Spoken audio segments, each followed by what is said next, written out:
In this video, we're going to cover how to make a vocal chain. We'll cover the how and why of picking processors and creating certain effects so that you can get the best results on your vocal. But first, we have a new membership. When you sign up, you automatically get 10 masters for free, then 2 additional masters each month, as well as access to our educational courses. More on that at the end of the video.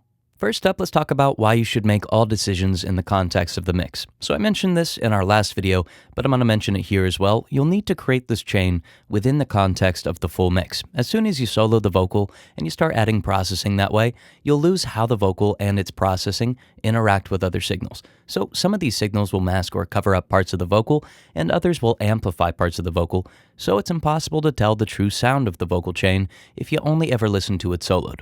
Now, an exception to this comes with resonances that need to be identified and attenuated, which is easier to do when you have the vocal soloed. But in all other cases, make sure that the vocal isn't soloed. Let's take a listen to a vocal being soloed, and then we'll play it in the context of the full mix. Notice how the timbre changes significantly. Bar fights and sleepless nights, another day's another blur.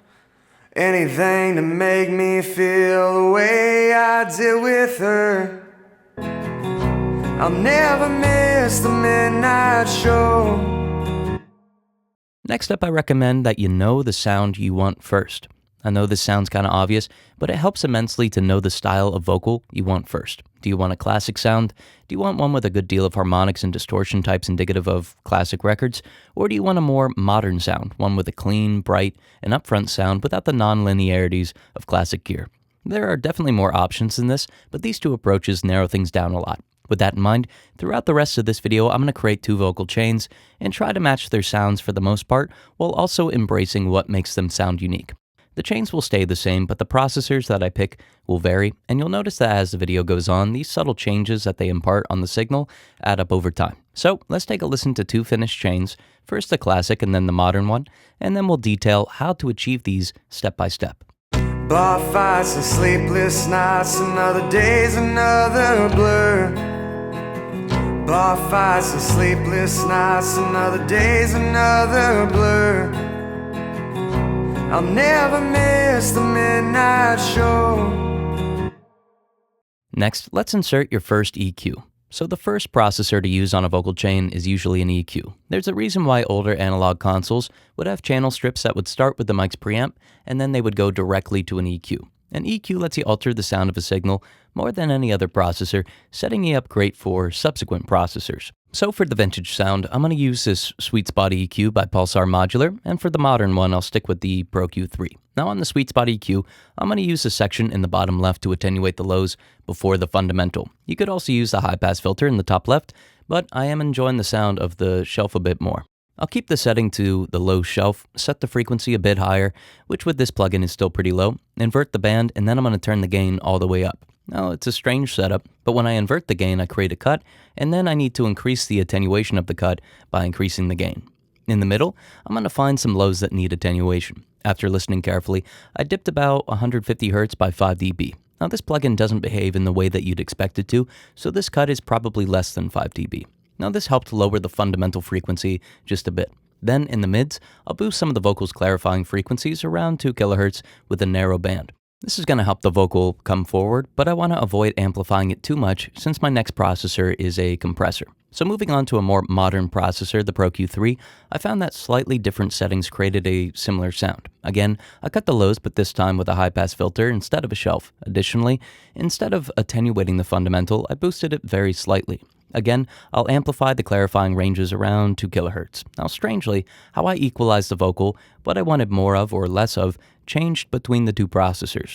Now, this is something that you'll probably experience yourself if you recreate these chains, and something that I noticed throughout the process of mixing the vocals. So let's take a listen to the classic and then modern chains with their EQs enabled. Bar fights and sleepless nights, another day's another blur. Bar fights and sleepless nights, another day's another blur. I'll never miss the midnight show. Next, I recommend that you compress and you consider distortion. So next up, I'm going to compress the vocal. For the classic vocal sound, I'm going to use an 1176 emulation. For the modern sound, I'll just stick with FabFilter's line of plugins and use the Pro C2. Starting with the 1176 compressor, a 4:1 ratio is going to work well. Then I'll increase the input until I'm getting about 5 to 7 dB of attenuation during the vocal's loudest peaks. From there, I'll increase the output to compensate. Now, the most important aspect of this compressor is the attack and release. The release will be set to its quickest time of 50 milliseconds, whereas the attack can be as fast as 800 microseconds. I'll start with the fastest time, and then I'm going to back off slightly until I find the right balance. Now, since the attack is so fast, it's going to cut into the transient, causing distortion. The faster the time, the greater the distortion. So, blending this attack is almost like determining how distorted I want the vocal to be. The overall effect is subtle, but it makes a nice addition to the vocals nonetheless. Moving on to the more modern Pro C2, I'm going to use the vocal algorithm and achieve about the same amount of attenuation. I'll use a faster attack, but this time I'm going to enable look ahead to capture the transient without distorting it. The combination of the vocal algorithm, capturing the full transient without distortion, and automatic makeup gain that corresponds to the amount of attenuation creates a forward, cleanly controlled, and detailed sound indicative of modern vocals. So let's take a listen to these two compressors, starting with the classic chain and then trying the more modern compressor. Bar fights and sleepless nights, another day's another blur. Bar fights and sleepless nights, another day's another blur. I'll never miss the midnight show. Next, we can saturate for either clarity or warmth. Although saturation can create a wide array of sounds, the two main ways to use it are to accentuate clarity or warmth. I'm going to go with the warmer sound on the classic vocal by using this U-Heat tape emulation plugin and go for a clarifying sound on the modern vocal with Saturn II's clean tube emulation. So let's start with the modern vocal this time. So the clean tube setting is going to add clarity as you gathered, but let's use a more modern technique and isolate the majority of the saturation to the vocal's clarifying ranges around 1 to 4 kilohertz. I'll create an envelope follower and attach it to the drive dial of the isolated range, causing more distortion to occur during the vocal's transient. On the highs, clean tube settings can create a shrill sound, so I found clean tape to be a good, slightly smoother alternative. Moving over to the classic vocal, this tape emulation introduces a lot of nonlinearities associated with older equipment. I'll drive the signal into the processor to get some tape saturation, then I'll lower the headroom dial to create tape machine circuit saturation. Now, notice that this plugin can be used to equalize the signal, but I'm going to go with a more neutral frequency response to focus primarily on the sound of the saturation. Now, two important functions I want to highlight are crosstalk and wow and flutter. In most digital processing, on the left channel, it doesn't affect processing on the right, and vice versa, but crosstalk imparts this classic imperfection of older equipment. Again, in modern production, wow and flutter or frequency and amplitude modulation don't really exist, but with older gear, primarily tape machines, subtle modulation was introduced. So let's take a listen to these two distinct processors, first observing the modern chain, then the classic chain, and notice how we're starting to hear bigger differences between the two. Bar fights and sleepless nights, another day's another blur. Bar fights and sleepless nights, another day's another blur. I'll never miss the midnight show. Next up for the vocal chains, I want to introduce general or precise de-essing. I want to control the sibilants to keep a balanced sound. A de-esser could be introduced earlier in the chain, but after saturation is a good option as well. De-essing can either be done gradually or be isolated to a very specific range for a more precise result. Gradual de-essing sounds natural and it works better for a classic sound, whereas precise de-essing is a bit more audible. So for the general de-essing, I'm going to use this Weiss de-esser and use only the high shelf with a small range. In the settings window, I'm going to use a softer knee as well as a longer release. This will smooth out the sound, but in a way that doesn't seem immediately obvious to the listener. For the more modern, precise sound, the Pro DS is a good option. I'm going to use the single vocal split band setting and achieve about 4 dB of attenuation. Now notice that this plugin also utilizes look ahead. This will capture the entire transient of the sibilants, resulting in very accurate attenuation. I'm still going to use a pretty generous frequency range, but notice how these settings still produce a more modern sound. Let's take a listen to soft knee general de-essing on the classic chain, and then the precise sound of the more modern processor. Bar fights and sleepless nights, another day's another blur. Bar fights and sleepless nights, another day's another blur.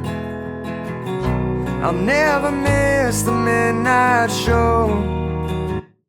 Next up, we could use classic or modern delay.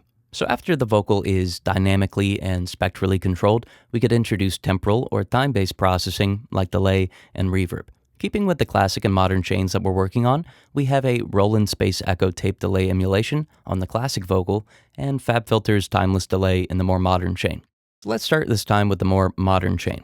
A 16th note delay will work well, and it's going to thicken the vocal, while some mild ducking will keep the vocal dry during the transient before the delay taps blend into the signal. Additionally, I'm going to add a little variation and instability, as well as some crosstalk, all effects that are indicative of classic gear, but we'll notice in a moment that the sound is still distinctly modern. Lastly, I'll set the width of the reflections and blend the effect in with the mix slider. Moving over to the classic chain, I'll create a little distortion with the input drive function before creating the same 16th note delay with a mild rate offset and some additional width. The base of the reflections can be cut slightly and the treble can be boosted to clarify the vocal slightly. Then I'll blend the effect to a similar setting as the modern delay plugin. Now notice that even though we're using very similar settings, the delays sound very different and impart unique characteristics to the vocal.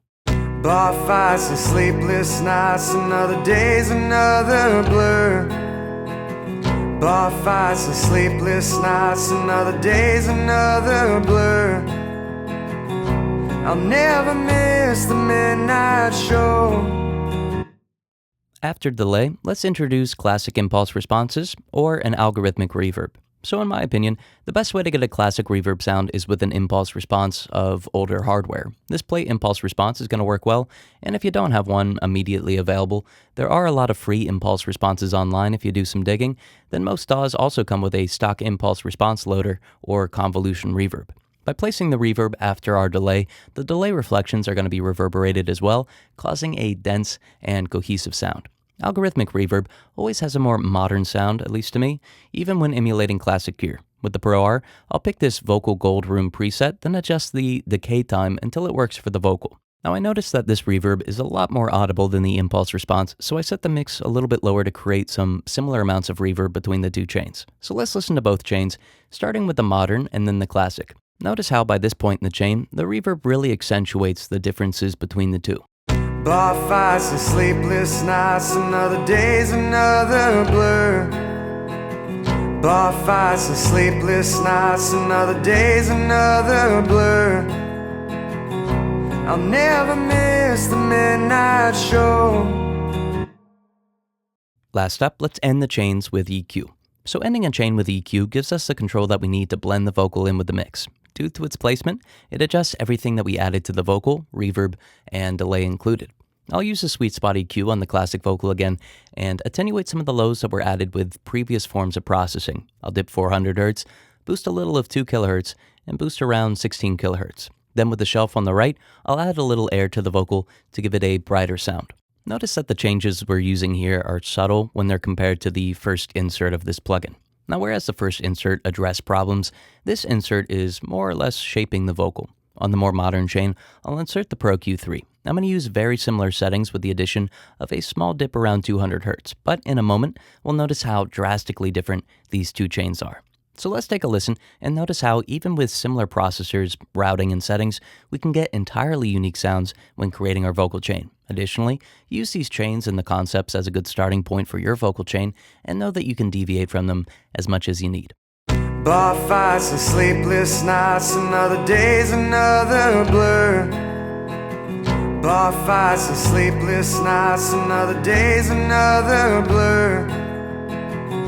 I'll never miss the midnight show. As I was saying at the beginning of the video, we have a new membership. When you sign up for the membership, we'll master your first 10 songs for free. Additionally, every month we'll master 2 more songs for free. These 10 free mastered songs and 2 monthly free additional mastered songs will continuously accumulate in your account. Furthermore, you get free access to Sage Audio University. Our School of Mastering course is now available in its entirety. It's a 21-video, nearly 4-hour course that teaches mastering in depth from a technical, practical, and creative perspective. Additionally, members can access our SAU community, where you can introduce yourself, ask questions, share insights and experiences, and connect with like-minded and passionate artists and engineers. In the SAU Mix Review community, you can post your mixes and get feedback from us and your fellow producers and engineers. Last up, you get some great perks, like 51 mixing and mastering chain templates, 20 unmixed multi-track sessions from various artists spanning multiple genres that you could use for mixing practice, 42 finished mixes for mastering practice, and 58 plugin presets created by our engineers. All of this is available to you for a low monthly cost. And if you sign up for the membership today, you'll receive a custom 70% discount, which brings the total monthly membership cost down to $15. And this discount will be locked in, so you'll continue to receive it for as long as you're a member. If you're interested, use the link below to sign up with a 70% discount.